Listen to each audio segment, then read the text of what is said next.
Gajos Cítricos, los contenidos de Cítrica Radio en formato podcast. Señoras y señores, se viene la columna del profesor Viniecki. Profe querido, ¿cómo anda? ¿Qué Muy tenemos bien, para hoy? Vamos con este tema que fue justamente hace muy poquito. El 17 de mayo se cumplieron 30 años desde que la Organización Mundial de la Salud dejó de considerar a la homosexualidad como una enfermedad, y ahí uno se asombra, porque la contracara es, o sea que hasta hace 30 años consideraban a la homosexualidad una enfermedad, y estamos hablando de la ciencia, ya no es la Inquisición, y estamos hablando de la organización principal de la salud a nivel mundial. Pongamos en caja 30 años, pues si 30 años, 1990, digo, 30 años fue ayer nomás. 1990, o sea, todo lo que conocemos nosotros, que estamos un poquito crecidos, fue bajo ese paradigma. Uh-huh. De hecho, en Estados Unidos, la homosexualidad se despenalizó a nivel federal en el 2003. No quiere decir que perseguían a todos los homosexuales por la calle, pero a nivel legal era penalizable ser Bueno, homosexual. George Michael se lo llevaron a un preso bajo una ley que castigaba la homosexualidad. Digo, Bueno, ahí tenés. Ahora, esta historia en es Irán muy... también. ¿Cómo? ¿Te acordás? En Irán, de Ahmadinejad, que una vez le preguntaron en una universidad, dijo, en su país persiguen homosexuales, y él dijo, no puede ser, en mi país no hay homosexuales. Exactamente. Esa es la forma de resolverlo. A nivel histórico es muy oscilante, porque hay sociedades que han tenido apertura y después cerraron. Todos sabemos que era muy aceptada, hasta bien vista en Grecia. En la República Romana estaba todo bien, en el Imperio Romano estaba todo mal. Ahora, la llegada de las religiones llamadas abrahámicas, es decir, que siguen a Abraham, ahí tenemos al cristianismo, tenemos al judaísmo, tenemos a los musulmanes, estaba muy mal visto, y no era una opción salir del closet, porque te mataban. Tenemos un montón de personajes históricos que tal vez hayan practicado la homosexualidad o se hayan sentido así, que no lo podían decir porque los mataban. De hecho, hay un capítulo bíblico que es la destrucción de las ciudades de Sodoma y Gomorra, y la palabra sodomizar quedó como sinónimo de un pecado bíblico, porque justamente se supone que Dios destruyó esa ciudad porque practicaban la homosexualidad. Ahora, cuando baja el paradigma religioso y asume el paradigma científico, no es que las cosas mejoraron tanto. De hecho, en Ámsterdam, en 1730, hubo lo que se llamó la masacre de Ámsterdam, en la que se mataron cerca de 100 personas a las que se sospechaba de tener estas prácticas, y no era una persecución religiosa, sino porque consideraban que corrompían los cimientos de la sociedad holandesa. Pero vayamos a la Argentina. Ustedes saben que hay muchos términos muy despectivos que se han utilizado a lo largo del tiempo, incluso en obras de teatro, ni hablar la televisión. No. Lo que nos hemos reído toda nuestra infancia, hoy es irreproducible. El término maricas, invertidos, putos, tortilleras. Tragasables. Bien, bueno, puedes seguir la lista. Ahora, Félix Luna cuenta en ese libro Soy Roca, en el que él se identifica con Roca, que Julio Argentino Roca dice una vez: antes, los únicos maricas conocidos eran los porteros de los quilombos. Ahora me cuentan de fulano o mengano, gente bastante conocida como incluido en la categoría de los invertidos. Y no les cuento Europa, aparecen con toda desenvoltura en los ambientes más refinados, dice don Julio Roca, escandalizado de lo que está pasando. Cuenta Juan José Sebrelli que el lesbianismo público tampoco era aceptado, ni mucho menos, y habla de una tanguera, Pepita Avellaneda, y acá sobre Tanguera. homosexualidad y tango, ¿quién puede hablar? El Rulo de la Torre. Claro. Pero hablan sobre Pepita Avellaneda, tanguera, Sí. la primera cancionista del tango, que se vestía de varón, sí, y le disputaba a Gardel los amores de Madame Janine. No sé con quién se quedó Madame Janine. Ustedes pueden Igual recordar... los tangueros, recordemos que arrancaron bailando hombres Entre solos. hombres, claro. Los hombres bailaban Sí. solos. Exactamente. Abrazados, no solos. Bailaban entre hombres. Hoy ya existe una milonga Muy bien. de homosexual. La marcha, una tradicional milonga, la marcha es para Qué homosexual. grande. Podemos entrevistar a uno de ellos. Bueno, también el lesbianismo siempre estereotipado hacia figura muy masculina, la Raulito, la Raulito que hizo Marilina Ross en el cine. Uno de los términos despectivos era bombero, para referirse a una mujer que elegía, que su elección era otra mujer. Sí, bueno, muy despectiva. tortillera tampoco era, Tampoco pero bueno, era se muy resignificó. simpática, claro. Ahora, en 1914 se estrenó la primera obra cuya temática central fue la homosexualidad. Se llamó Los Invertidos y el autor era un autor anarquista que se llama José González Castillo, que es el papá de Cátulo. Claro, Castillo. también autor de Tango el Y era un Padre. anarquista, y él consideraba, que la homosexualidad era una aberración burguesa y propone el suicidio como la mejor manera de desembarazarse de los homosexuales. Lo cual nos muestra que hasta un revolucionario anarquista estaba imbuido del mismo prejuicio que tenía casi cualquiera, era transversal. El mismo Freud consideraba que era una enfermedad la homosexualidad. Durante el peronismo la cosa fue ambigua porque dispararon para los dos costados. Por un lado hay una ley, que es la ley 5109 sobre el régimen electoral en la provincia de Buenos Aires, que incluyó textualmente a los homosexuales entre las personas que no podían votar. Esto es fuerte. Por causa de indignidad, o la aprobación en 1951 del Código de Justicia Militar castigando la homosexualidad con degradación y prisión. Pero también, al mismo tiempo, y en esto el peronismo es muy rico en estas ambigüedades, por otro lado existen constancias de que la discriminación electoral no se aplicó nunca a nadie y que el peronismo significó un cierto relajo en las costumbres, apareciendo en Buenos Aires, por ejemplo, los primeros saunas gays antes que aparecieran en Nueva York.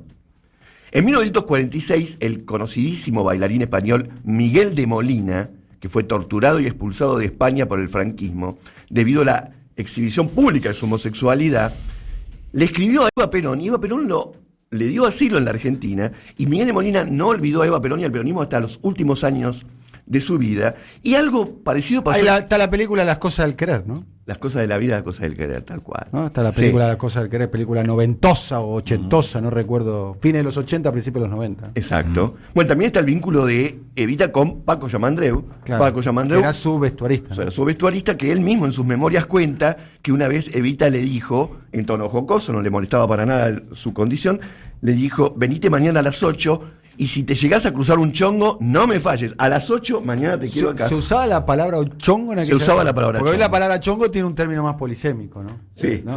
sí. La usaba Evita, imagínate. Mira vos, no sabía. En 1953, el escritor polaco Witold Gombrich se radicó en la Argentina y publicó una novela que se llamaba Transatlántico, nunca me había dado cuenta de ese detalle, y una obra pionera de la literatura LGTB en la Argentina, y aparece un personaje que se llamaba Gonzalo Andes, alias El Puto, no había muchas dudas sobre eso, y era como una especie de joven que quería seducir a un militar de la clase alta porteña, pero él escribe una vez, en 1963, a un amigo, mi estimado Goma, así se llamaba el amigo, mi estimado Goma, su última carta me preocupó y me causó disgusto. Primero, lo de la homosexualidad y lo de la inmundicia. ¿Qué homosexualidad y qué inmundicia? Sépalo, yo no soy ni nunca he sido un homosexual, sino que de vez en cuando suelo hacerlo cuando se me da la gana. Qué triste país tan puto y tan torcido, donde nadie se atreve a darse el gusto. Le aconsejo paternamente a usted, señor Goma, que de vez en cuando se acueste con un macho y le haga caso a su cuerpo. No era ambiguo el señor. Néstor Perlonger fue el fundador dentro del peronismo del movimiento LGTB argentino para empezar a reivindicar esto que era muy difícil aún en la militancia de izquierda de la juventud peronista. De hecho, él llega a decir, con el peronismo los obreros ganaron el centro y se encontraron allí con los homosexuales. El erotismo que nace de ese encuentro de clases es potente. La relación del marica de clase media con el chongo villero no solo llenó de lamentaciones, sino también llenó los saunas. Y hay una cuestión con los montoneros. A los montoneros en un momento famosa canción, famosa consigna, ¿no? No Exacto. Somos putos, no somos faloperos, somos soldados de Perón y montoneros. Somos soldados de Fari y Montonero. Soldados de Fari y montonero. Y esa es una cuestión transversal. Yo estoy acá buscando algo de información como para agregarte. No sé si lo omitiste por tu pasado de militante de izquierda, pero el caso Reinaldo Arenas el escritor cubano y los, entre comillas, campos de concentración para homosexuales que había en Cuba en la década del 60. No, totalmente, en Cuba y también en la Unión Soviética, la pasaban muy mal. Hay unos testimonios de Fidel en el 65 con respecto a eso.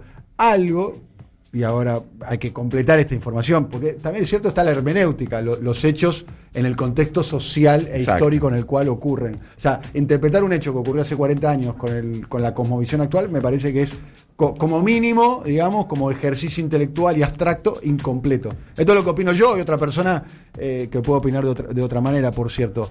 Esto para entender un poquito lo que pasa en Cuba, pero cómo Cuba logró remedar eso, logró de alguna manera encontrar una solución a eso, y hoy una sobrina de Fidel Castro y una hija de Raúl Castro y Vilma Espín, que es Mariela Castro, es la directora del Centro Nacional de Educación Sexual de Cuba, y Cuba tiene, me animaría a decir, de las políticas de derechos civiles de la diversidad más importantes casi del mundo. Exacto. Podemos afirmar, digamos, el mismo país que en la década del 60 tenía esa política es el país que ahora logró revisar eso, ¿no? Exacto, y tiene mucho que ver con lo que estamos diciendo de Montoneros, ¿no? Porque la derecha peronista acusaba a Montoneros de que eran todos homosexuales, etcétera, y le contestan con esto, lo que une a la derecha y a la izquierda peronina en un mismo prejuicio contra la homosexualidad. Durante la dictadura, lo que terminó ocurriendo fue que hubo 400 personas con identidades sexuales LGTB, que ahora creo que no se usa este término, pero bueno, disculpen, 400 desaparecidos por ese motivo, y lo que pasaba después, incluso en democracia, con la colimba, era increíble. Yo no sé si a alguno de los que están acá les tocó tener que hacer una revisión médica para entrar a la colimba, pero en un momento entraba uno a un consultorio, todos desnudos, 10 varones desnudos, nos hacían dar vuelta y agacharnos para mostrar, la palabra que usaban era muestren el libro. Abrí el libro. Sí. Abrí el libro, que uno fue genial, que dijo en qué página. Pero, y si a uno le detectaban algún tipo de cosa sospechosa de homosexualidad, le ponían un sello en el DNI que decía OAD, orificio anal dilatado. Estamos hablando, no de hace 15.000 años, estamos hablando de la época de democracia. Y te ponían ese sello que era como decir, es puto y toda la vida quiero que figure aquí. Y que era algo que además que tenías que presentar, porque en ese momento el DNI no es como que ahora que lo renovás y demás. El DNI lo sacabas a los 18 años cuando te enrolabas, y si no lo perdías, era toda tu vida con el OAD. Ahora, en 1992 se realizó por primera vez la Marcha del Orgullo Gay. Muchas cosas empezaron a cambiar desde los 90 para acá. Quiero un aporte, si me permitís. ¿Cómo no, favor, compañero? El que le otorga la personería jurídica a la comunidad homosexual argentina es el doctor Carlos Saúl Menem en los primeros meses de su mandato. Luego de un reclamo que le hacen en una visita a Estados Unidos, donde la comunidad estaba mucho más organizada, tenía una capacidad de presión más importante, va a Estados Unidos y tiene una especie de, entre comillas, movilización, y a partir de ahí el gobierno de Carlos Menem toma la decisión de darle la personería jurídica a la comunidad homosexual argentina, que era la institución, no sé si ahora sigue siendo la institución más importante, pero en ese momento era la institución más importante. Lo que generó aquel histórico testimonio, me mira Rulo, histórico testimonio de Antonio Cuarrachino. ¿No se acuerda del testimonio de la isla de Cuarrachino? La heroísla para... La isla para homosexuales. Sí, no dijo heroísla, pero sí una isla para mandarlos a todos. Un campo de concentración. El de la heroísla era contemporáneo a eso, que era Álvaro Alzogaray. Y se unieron los dos conceptos. La heroísla donde poner Aeroparque, una heroísla. Exacto. En aquel momento, los 90 eran muy lisérgicos. Eran muy lisérgicos. Había mucha creatividad en los 90. Importante, para mí este dato es importante, porque es el comienzo de cuando se institucionaliza, no sé si es algo bueno o algo malo, para mí es bueno, los intereses de la comunidad homosexual. Sí, y cuando la sociedad empieza a empatizar con un grupo, porque vamos a decir la verdad, había un enorme bullying a cualquier persona que se pudiera siquiera sospechar de su homosexualidad. Escuchá, esto decía Antonio Cuarrachino, que en ese momento, si no me equivoco, era arzobispo de la ciudad de Buenos Aires. O sea, era el número uno de la iglesia en la Argentina. Antonio Guarrachino, en un programa de televisión que, si no me equivoco, lo tenía en la señal ATC, Argentina Televisora a color. Todo color. Una zona grande para que todos los gays y lesbianas vivan allí, que tengan sus leyes, su periodismo, su televisión, hasta su constitución, que vivan como una especie de país aparte, con mucha libertad. No va a ser necesario que se pongan careta en las manifestaciones, pueden ser manifestaciones día por medio, pueden escribir, publicar. Ya sé que me van a acusar de propiciar la segregación. ¡No! ¿Cómo se le ocurre? Algunos siempre hay que acusar. ¡No! ¡Está re loco, amigo! Y habría que hacer entonces a ver qué es lo que más se pierde y qué es lo que más se gana. Bueno, esto decía Antonio Guarrachino. Es extraordinario. Déjeme terminar con una información, porque esto que vemos con extrañeza, primero quiero dar cuenta de esto. La ciencia también porta con prejuicios, porque se tomaba como científico un dato que era falso. Pero hoy en día, quedan 70 países en lo que es considerado ilegal la homosexualidad. 70 países que implican el 40% de la población mundial. El 40% de la población mundial vive en un país en donde ser homosexual es ilegal.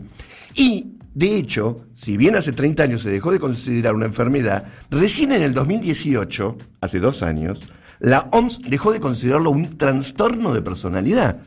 No era una enfermedad, pero hasta hace 2 años era un trastorno de personalidad. Y hoy en día ha cambiado tanto y tan abruptamente que queda para otra columna pensar cómo se dan estos cambios. Cómo es que, de repente, un prejuicio que duró más de un siglo, en tan poco tiempo, irrumpe y cambia por completo. Bueno, esta es la historia. Excelente la columna, profesor. Gracias. En serio, ¿no pensaste tener una columna de historia en un programa de radio? ¿No? Me encantaría. Acabas de escuchar Gajos Cítricos. Encontrá los contenidos de Cítrica Radio en formato podcast en Spotify, YouTube o en nuestra página web.